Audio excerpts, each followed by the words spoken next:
I know what you're wondering. What the heck are minimalist mothering habits? And why should I try them now? I already have so much going on. Do I really need something else to do? Well, yes. Let me tell you about 10 tiny things that take just a little bit of time and a little bit of intention, but have a huge impact on your family. I'm a homeschooling mom. I have 8 kids, so you know I've been there. I know all about the stress and effort that goes into taking care of everyone and getting the things done that just have to be done. Nothing crazy, just fed, clothed, cared for, taught. If this is resonating already, go ahead and click subscribe. There's this principle that says 80% of our results comes from 20% of our efforts. So let me tell you the best places I've found to put your time and energy for the highest return as a mom. Number 1, soft eye contact. Now, this is incredibly important, particularly for babies, because as we look eye to eye, we get into what's called neural synchrony. Basically, our brainwaves start to mirror each other. Literally, we're on the same wavelength. For children, that means learning goes into high gear. It means they have a higher ability to read social cues and communicate effectively, even non-verbally. Of course, it helps us to bond. It helps us to feel love and affection, and surprisingly, increased levels of direct eye contact between parents and children increases child compliance. As a mom, that is definitely a godsend. When our daughter was 4 years old, she was a handful, and we realized that with more children and with busy schedules, she seemed like she was often getting into trouble. Our interactions with her were getting more and more centered around her bad behavior.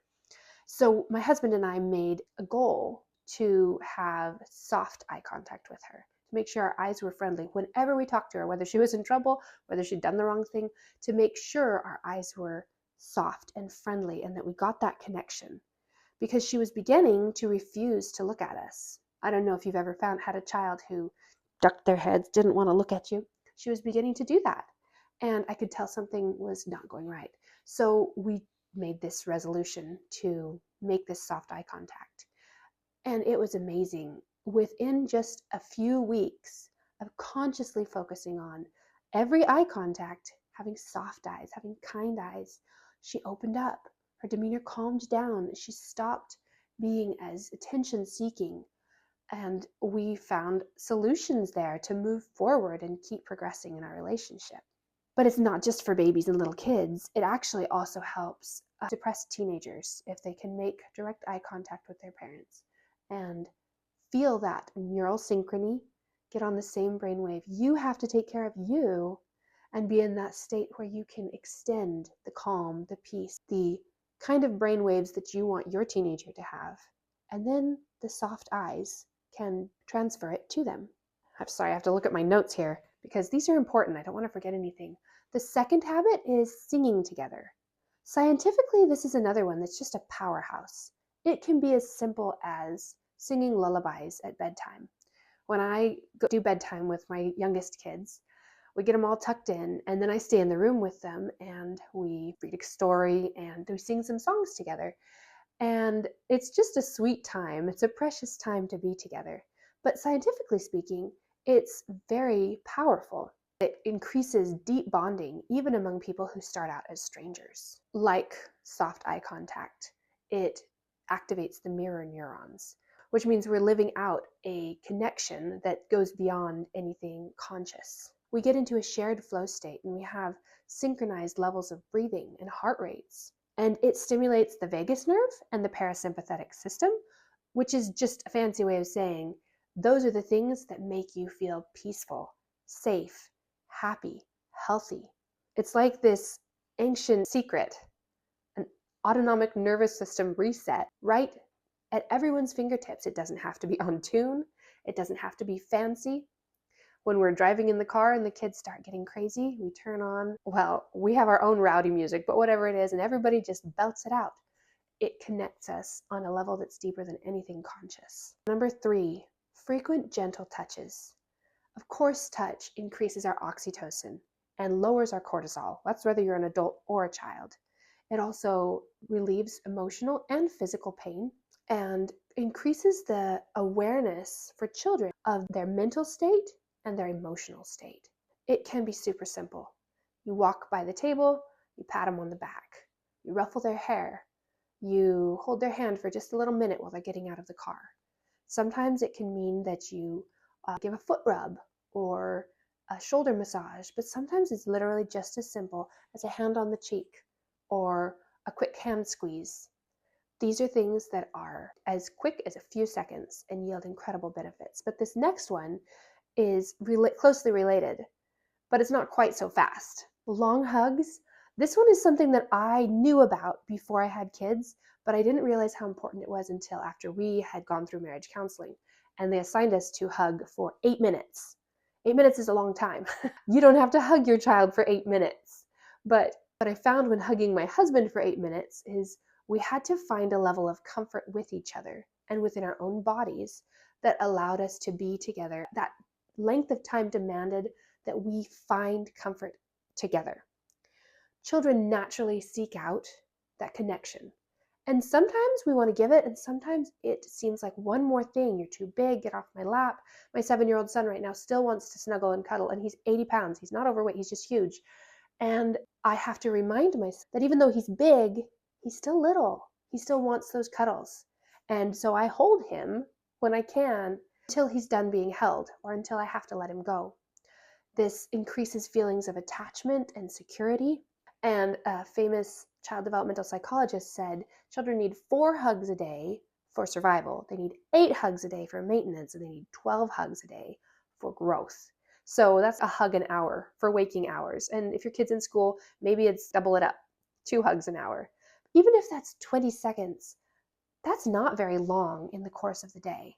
And the benefits that it yields are incredible when it comes to the peace and feeling of happiness that you share within your home. But this next is a little bit more time intensive. But I'm going to say don't do it every day unless you feel like you have to. It's something called special time. And I learned this from a book called Listen by Patty Wipfler. It's the idea that each child deserves to have a little bit of time that's just dedicated to them, where they're the focus of your attention and they get to choose what you do, within reason, of course. Set your timer for 15 minutes. You can find 15 minutes once a week to just sit down one-on-one with that child and do something that they want to do. It might be painting your fingernails. My little girls love painting fingernails. I don't wear my fingernails painted, but if they request to paint fingernails, then we can sit down and paint fingernails. Or it might be my son, for some reason, we went on a 5-mile walk one time and he really wants to go on another 5-mile walk. Now that's going to take a lot longer than 15 minutes, but I know when we get to it, that's going to be a very special time for him and me to just be focused on each other for that period of time, doing something that he's been asking and asking and asking to do. But it can be as simple as reading a story, coloring a page together, watching a movie if you've got the time, as long as they're the one that's the focus of your attention one-on-one and they get to choose what the activity is. The next one is lots less time intensive and actually really fun. And this is joking with your kids. The whole thing that's been going around about 6, 7 drove me crazy at first, and we're homeschooled, so I tried really hard to avoid it. But we aren't antisocial, and so there's no way we could avoid it. And my kids started doing the whole 6, 7 thing, and squashing it wasn't helping. Being angry wasn't helping. And so we started just joking with it, just rolling with it. When it would come up, we'd laugh. My son was in the hallway and he said, "Mom, look," he pointed up at the thermostat and it said 67 degrees. He's like, 6, 7. It was a shared joke that we could all laugh at, and they still bring it up, but we just laugh. But if you can laugh with people, that is actually a key predictor of the quality of your relationship. So we can't always go directly to solve a problem. Sometimes you have to go around the back door. If it's a predictor of the quality of your relationship and you want to better the relationship, then how about we go around the back door and increase the laughter in our relationship so we have a better relationship? It actually does work. It doesn't just help kids feel better. It helps parents relax and stop taking themselves so seriously and every situation so seriously. And it actually is really good for teens and preteens. Sometimes we get really serious and there are consequences to their behavior and the just moods and hormones. But you know what? Making the right joke, laughing together over the right thing can be just the thing to break the ice and help everybody remember to calm down and just enjoy each other. Number 7 is one of my favorites. I made a whole video about this, creating together. So my video you might want to go check out is how living in your creativity can bring joy back into motherhood. And you should go watch that one too after this. But the thing that I love about it is it doesn't have to be a long time. Now this one again might be 15 minutes once a week. You can do it every day if you have the time for it, but it can be just a little dose, just a little carved out section. It doesn't have to be fancy big sip and paint night, although you can do that too if you want. Remember, these are minimal mothering habits. Set the timer for 15 minutes, put the paper on the table, and everybody draws a portrait of their person next to them. And it also leads into joking if you do that. But we do it on Fridays. We put out the watercolor paints and get everybody set up. We play music. It's a whole thing that we do, but it's become a habit and a tradition, and it's so relaxing. It's so peaceful. Accessing our creativity can be one of the most bonding things to do without judgment, without any praise, just creating together. The children want to be like you, and they will find their joy in creating. And you will find a peace and a freedom in just sitting down and doing something not productive. And on that note, the next one has to do with not praising. Now, I'm sure you've heard that whole thing. Don't say good job. Don't say be careful. Don't say it's really hard. Sometimes it is a good job. They did a good job. Sometimes you have to say be careful. But I found that when I use the phrase, I love it when you, it goes over way better than good job or praise like that's beautiful. And it also seems way more authentic than searching for very stilted phrases like, wow, you used lots of bright colors. Sometimes my kids look at me kind of weirdly when I say things like that, like, well, yeah, I used lots of bright colors, but why are you drawing attention to it? But when you say, I love it when you show me your paintings, or I love it when you are kind to your sister, it is a way of modeling for them your own desires, things that you love it when they do that, your own feelings, your enthusiasm. It's like taking personal ownership of your approval for what's happening. Instead of just sort of, here's a gold star, it's like, I know that means something to me. And that's powerful for children to learn to step into their own desires, their own appreciation for things, to not, as many girls do, lose the capacity to know what they think and what they feel. If they can see their mom doing that, then they can do it too. And if they can feel the validation that comes not from what they did, but from their relationship to you and that interrelational joy, that's really powerful. And all it has to do is, I love it when you. I taught my kids to say the phrase, what can I do to help? At first, I was trying to teach them and they were just, nah, they didn't love it. And so I started saying that whenever they say, what can I do to help? I say, oh, I love it when you say that. And it breaks the seriousness immediately. Everybody laughs. Everybody thinks it's funny because I make it such a big deal. But now there is a constant positive reinforcement. Some of us learn to hate cleaning because our mothers taught us to clean with anger and with resentment. But wouldn't it be wonderful to have a positive, joyful, happy feeling about doing things because we were raised knowing that it brought joy and that it was a positive thing? This one came to me when I forgot my phone at home. I didn't think I was on my phone that much. I'm not. I'm very busy, and my phone most of the time lives face down on the counter. But when it's not on the counter, it's in my back pocket. One day we went out to do errands with all the kids and I left my phone at home. Not on purpose because it had my list, but I did. But they were out. I wasn't going to go back and get it. We just had to go and figure it out. And that is when I came up with the 9th habit, minimalist mothering habit. And that is go analog. Don't just put your phone down, put it away. Plug it in, put it in a safety box. I don't know. I don't do that, but you can just put it away, out of sight, out of reach, out of mind, where it's not accessible for a period of time. It might be only for the 15 minutes while you go for a walk. But if that 15 minutes is available, your presence is right there. They don't have to compete with you. They don't have to hear the phone buzz and, Mom, somebody sent you a message. it's gone and you are there. That little tiny bit of time, and if it's 3 hours, all the better. Just as long as you make that intentional choice to put it away for a period of time.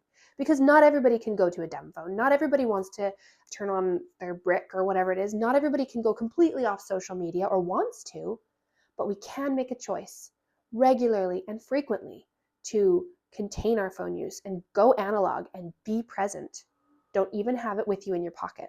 All right, and the last one is actually a habit for myself, and this has to do with posture.